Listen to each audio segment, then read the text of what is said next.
Hi friends, good morning ಎಲ್ಲರಿಗೂ. ಇದು ಬಂದು ಗುರುವಾರದ ಬ್ಲಾಗ್ ಫ್ರೆಂಡ್ಸ್. ಬುಧವಾರ ಅಂದರೆ ನಾವು ಮೇಕಪ್ಪಿಗೆ ಹೋಗಿದ್ವಿ, ನಾನು ಮತ್ತು ನಮ್ಮ ಅಕ್ಕ. ಸೊ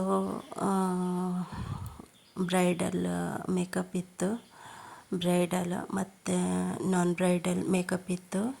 ಸೊ ಟೋಟಲ್ ನಾಲ್ಕು ಜನಕ್ಕಿತ್ತು. ಹಾಗೆ ನಾವು ಬೆಳಗ್ಗೆನೇ ಹೋದ್ವಿ. ಟೈಮ್ ಬಂದು ಸುಮಾರು 4:45 ಆಗಿತ್ತು. ಸೊ ಒಂದು ಕಡೆ ಮಾಡಿ ಮತ್ತೊಂದು ಕಡೆ ಬ್ರೈಡಲ್ ಮನೆಗೆ ಹೋಗ್ತಾ ಇದ್ವಿ. ನೋಡ್ಬೋದು ನೀವು. ಫಸ್ಟ್ ಒಂದು ಕಡೆ ಮುಗಿಸಿ ಆಮೇಲೆ ಮತ್ತೊಂದು ಕಡೆ ಬ್ರೈಡಲ್ ಮನೆ ಅಂದರೆ ಮದುವೆ ಮನೆಗೆ ಹೋಗಿದ್ವಿ.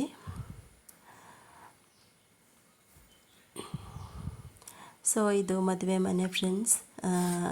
ಅವರು ಅರಿಶಿನ ಶಾಸ್ತ್ರ ಎಲ್ಲ ಮಾಡ್ತಾಯಿದ್ರು. ಸೊ ನಾನು ದೂರ ನಿಂತ್ಕೊಂಡೆ ಅದು ವಿಡಿಯೋ ಎಲ್ಲ ತೆಗಿತಾ ಇದ್ದೆ. ಸೊ ಹುಡುಗಿಗೆ ಅರಿಶಿನ ಎಲ್ಲ ಹಚ್ಚಿ ನೋಡಿ ನೀರೆಲ್ಲ ಹಾಕ್ತಾ ಇದ್ದಾರೆ. ಸೊ ಅದು ನೋಡಿ ಒಂಥರ ಖುಷಿ ಆಯಿತು. ಸೊ ಅದಕ್ಕೋಸ್ಕರ ವಿಡಿಯೋ ಮಾಡ್ತಾ ಇದ್ದೆ ನಾನು.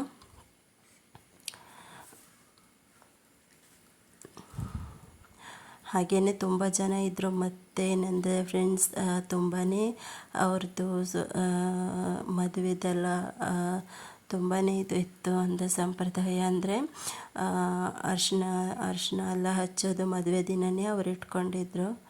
ಸೊ ತುಂಬಾ ಟೈಮ್ ಆಗೋಗಿತ್ತು. ಸುಮಾರು ನಾವು ಹೋಗಿದ್ದು 4:45ಗೆ, ಬಟ್ ನಮ್ಗೆ ಅವರು ಬಿಟ್ಕೊಟ್ಟಿದ್ದು 8 ಗಂಟೆಗೆ ಫ್ರೆಂಡ್ಸ್. 8 ಗಂಟೆಯಿಂದ 8:30 ಏನೋ ಆಗಿತ್ತು.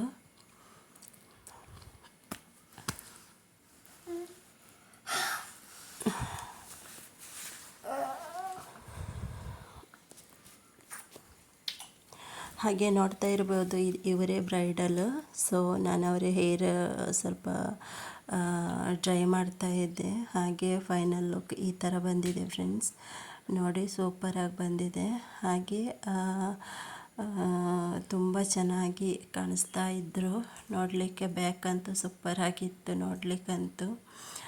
ತುಂಬ ಚೆನ್ನಾಗಿ ಕಾಣಿಸ್ತಾ ಇದ್ದರು ಬ್ರೈಡಲು.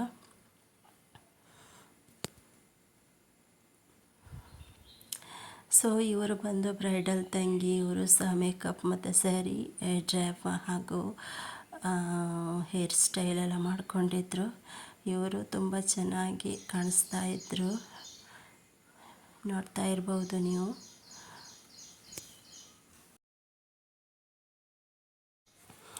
ಸೊ ಹಾಗೆ 4 ಜನಕ್ಕೂ ರೆಡಿ ಮಾಡಿ ಆಮೇಲೆ ಟೈಮ್ ಬಂದು 11 ಗಂಟೆ ಆಯಿತು ಫ್ರೆಂಡ್ಸ್.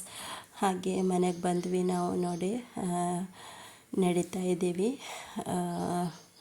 ಗಾಡಿಯಲ್ಲಿ ಹೋಗಿದ್ವಿ. ಸೊ ಅರ್ಧದಲ್ಲೇ ಗಾಡಿ ಇಟ್ಟು ಸ್ವಲ್ಪ ದೂರ ನಡೀತಾ ಇದ್ವಿ.